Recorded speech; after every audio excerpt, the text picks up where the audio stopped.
Okay, well, welcome back. In this random bits, we're going to set up source control for our Run Bunny Run game. So firstly, having a look at what is source control. Source control is kind of interesting. It is a tool that really lets you keep track of all the changes and edits you make to all your source files and your project files. Kind of something like the tracking of changes in a word processing document. So it's very important if you have more than one person working on a project, because it allows you to both edit files at the same time or work on the project at the same time without overwriting each other's changes. Even if you're not working in a team and you're just by yourself, it's very useful because it lets you work on your code, keep copies of all your changes. It lets you experiment with your code, and if you decide you don't like what you've done, you can always roll back to a previous version of the code, which is very, very useful. So, you know, if you're trying to refactor the code or try a new technique, and you've changed a bunch of files and then you decide that it's not going to work and you just want to throw away all your changes, the source control makes it very, very easy to do that. Also, later on in the tutorial series, when we start looking at things like the Unity cloud build services, they are designed to monitor a source control repository and trigger a build automatically on any kind of code changes. So we'll see that in the later videos. So before showing you how to actually set up source control with Unity, I'm just going to cover off some kind of high-level concepts. So the source control system that we're going to be using is called Git, which is quite a popular source control system. But a lot of these concepts are common to most source control systems.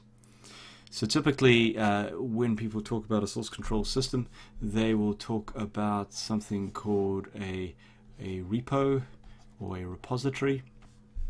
And pretty much this is a central location that holds the details of all the files and all the versions of the files and all the changes that have been made to those files. Then what normally happens is that you will have what's called a working copy.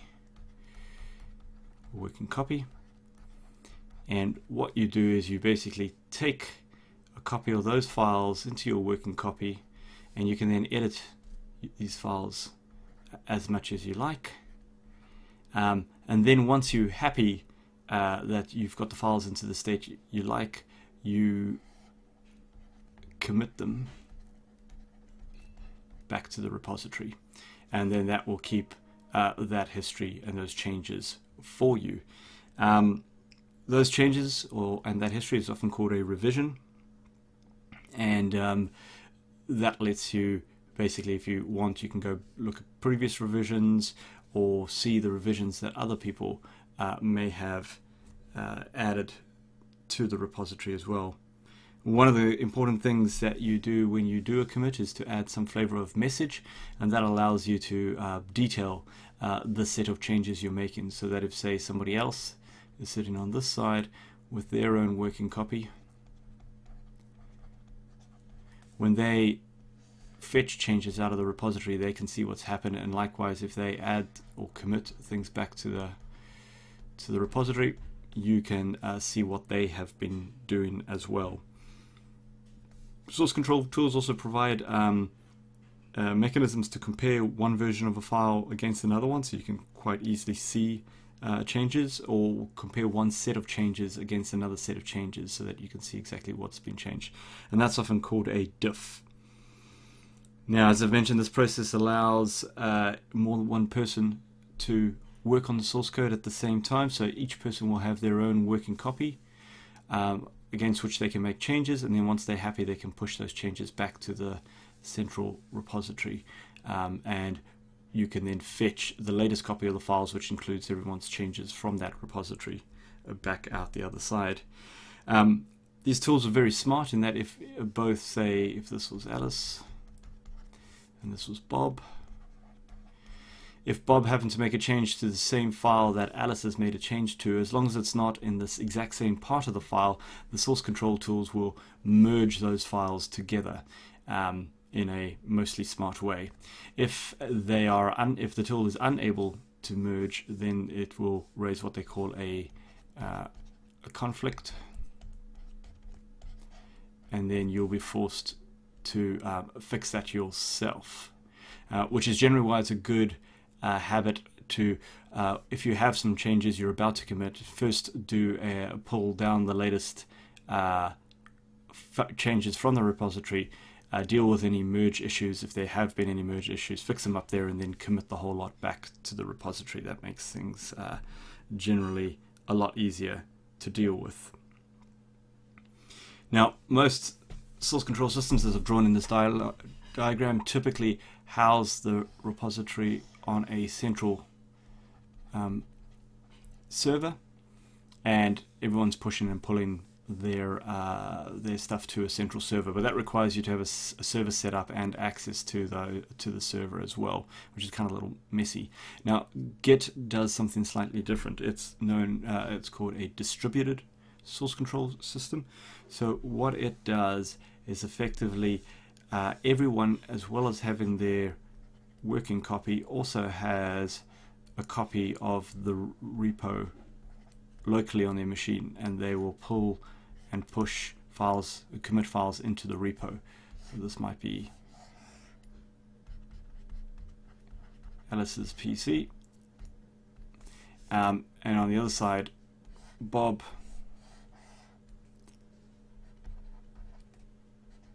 might have his own working copy and repo, and then Git provides tools to push changes into a repo and then pull changes from a repository, and that allows you to do all sorts of interesting workflows, because you might actually have any number of people working on the projects or copies of the repos, pushing and pulling as need be, or you may have one person who's in control of the master repo and accepting changes from a set number of people, and then maybe building the software from there. So this kind of distributed model allows for a bunch of interesting workflows. Now, of course, we're not going to do anything that complicated at all. In fact, what we're going to do is we're going to use a free system, an online system called GitHub. And so in this model, for instance, this GitHub would be sitting here, and we are going to push and pull from GitHub into our own repo. And GitHub provides a whole range of nice tools. It provides wikis and issue tracking and access control and a lot of interesting, as well as hosting of the repo for you, so that it makes it much easier to share with others. It also provides a really nice desktop client, which we're going to use so that you don't have to mess around with the command line. The other thing that we're going to be doing is that we're going to set up our repo as a public repository, which means everyone can see it. But typically, if you were doing a project by yourself, you would set it up as private so that no one else can see it, or only the people you invite to have access to your project would be able to see it. So if we just minimize that and jump across to there. So what we're looking at using is GitHub, which is one of the largest source control repository platforms in the world. We have hundreds of thousands of software projects on there, available there. And we're also going to use the GitHub desktop tool, install that tool, which you can download from here, which will provide a much simpler way of managing the interface.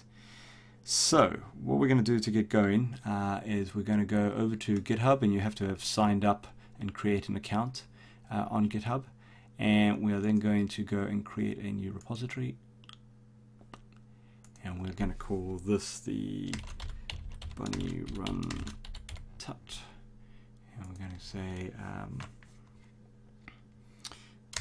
repo for the Run Bunny run tutorial.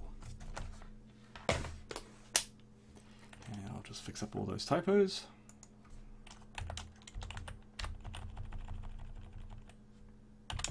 Cool. And as mentioned before, we're going to make this a public tutorial. We're going to initialize it with a README file. So in GitHub, you typically have a README file, which is kind of information about your project. So we get it to create a blank one for that. We're also going to get it to create a gitignore file for us, which I'll talk about a little while later. And we're going to say we want a gitignore file that's suitable for Unity. And then we're going to add a license.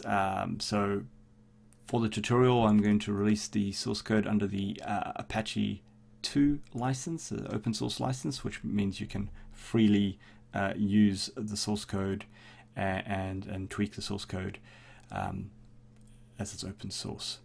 So the next step up is then to create that repository. All right, and we'll see it's now created a blank repository for us, and it has this unique URL here that we'll come back to in a moment. All right. So the next thing we want to do is we're going to jump across to the source control, the code, the folder that we have locally on our desktop here, which is our desktop PC, which is the Bunny Run tutorial folder, which is where we have the project that we've been working on to date. And what we're going to do is we're going to rename that as .old, and then we're going to fire up the GitHub desktop app, and we're going to do what they call a clone. So that's going to copy this repository that we've just created in GitHub and clone that into our local environment so that we can start working on it. All right. So you'll see that we have the option at the top here to clone a project from our existing set of projects. And I've already logged in as myself, so it's retrieved all my projects. And we're going to find the Bunny Run tutorial project. We're going to say clone that. And we're going to clone it into a folder on my PC. And click OK. So what it's going to do now is it's going to grab the repository and create a local copy of my repository, and it's also going to grab those 3 files, the gitignore file, the license file, and the README file from there. So if we now go back to our folder, we will have our 3 files, and then this here is effectively the copy of the repository that's sitting locally on our disk. So you can generally ignore the .git folder. All right, so what we're going to do now is we're going to grab all our files from our previous tutorial here, from last time, copy all those files, and we're going to copy them into this folder. All right, so we've got all those folders there. Now if you have a look across on this side, it will, and we click on the changes option here, you see it's got a little icon there. It's telling us we have 30 uncommitted changes. If you click on that, it's now detected all the files that we just added, and we now have the option to commit those, add a comment and commit those back into the repository and put these files under the management of the source control system. But before we do that, we need to tweak something in our Unity settings. So as I mentioned before, all the file merging and the like only really works well with text-based files, and Unity by default stores a bunch of its files, some of it in purely text-based and others not. So we're just going to go open our Bunny Run tutorial, cool, and select that folder.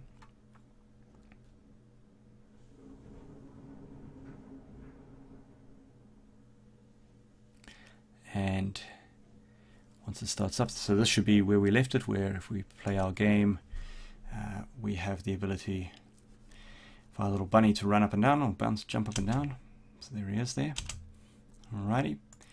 So what we want to do is we want to go to the edit menu, project settings, and in the editor option, we want to make a change to a few things. So for the first thing, for version control mode, rather than hidden meta files, we want to select visible meta files. In asset serialization mode, we want to change it from mixed to force text. Alright, and that is that. So that we want to file save our scene and save our project, and then we can exit out of that. So if we switch back here, we should now hopefully see that all our .meta file, for instance, is all in a text format. Same with our prefabs and the like, all in a text format. Now the last thing we should look at before committing these files is in the tutorial here is the gitignore file, which was created for us, and pretty much this here lists out all the files and directories that we don't want Git to manage for us. So quite important for us is the library file. So Unity will build a bunch of files for us for speed reasons, and it sticks in the library. Most of these are binary in format or large files like the asset database, but it can rebuild all of those for us, so we don't want those under source control. Also the object and build files and the temp directories, and also all these kinds of files here are generated automatically by Unity, so there's no point to put them into source control. So what we'll do is we'll tell Git that we wish to ignore these folders and any files that have these file extensions or this particular file, this sysinfo.txt file. And you can add other files in here if you ever come across files that you don't want to manage under source control. So switching back to our Git tool now, we have our 30 file changes, and we're going to give a summary description. This is the initial commit, and then we can hit the commit to master button, and so we'll see that we have no changes locally.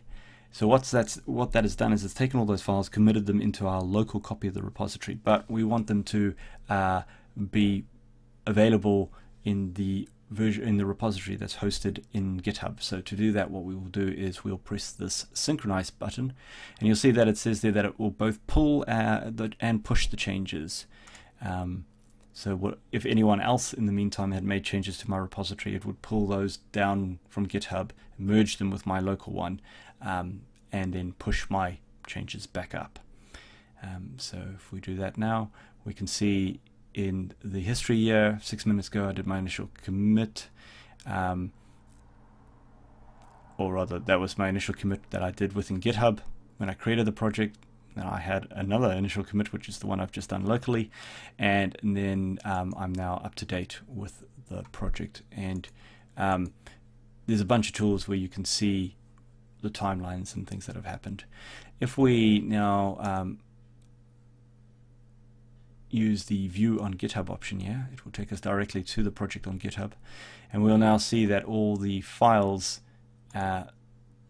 that we've committed are now available there. So all our scripts that we wrote last time and that kind of thing is there, and if we click on here we can see the actual code, and because it is a public project, you can clone this project if you want to follow along, or grab updates or tweak what I have in this project over here. So that very quickly is how you get your Unity project under source control with Git and GitHub. I've barely touched the surface of source control. There's quite a lot to it. I would strongly suggest you have a look at the Git Pro Git book, which is a free book online, which will cover all the basics, in particularly branching. If you're working as a team, branching is particularly important. And then there is also a whole bunch of documentation around using the GitHub desktop application, and I'll post both these links in the video description below, as well as a link to the source control, to the GitHub project for the tutorial, so that you can follow along and check out clone the code if you want to play with it as well. Yes, so thank you very much for watching. If you've liked the video, click the like button. Please share it with others, and of course remember to subscribe to my channel to receive notifications of when I post new videos.